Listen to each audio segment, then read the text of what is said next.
এই যে ফিতনা জমিনের দিকে আসতেছে, ও মুসলমান ভাইরা তোমরা ভালো করে শোনো, ফিতনা কিন্তু বিশাল একটা ব্যাপার। সিয়াসাত্তার প্রত্যেকটা কিতাবের মধ্যে ফিতনার বিষয়ে বলা হয়েছে, ফিতনার অসংখ্য ঘটনা বলা হয়েছে। ফিতনার এত বিষয় বলার কারণ কি?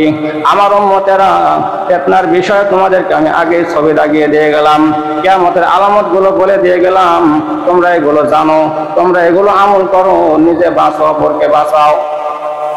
কারণ হইলো আমরা যেন বাঁচতে পারি, এই ফিতনার থেকে আমরা যেন সতর্ক হইতে পারি, আলামত গুলো আমরা যেন দেখে দেখে শুনে শুনে আলামত গুলো যেন আমরা অন্তরে ধাপন করে সেই অনুযায়ী আমরা ভয় ভীতি নিয়ে চলতে পারি।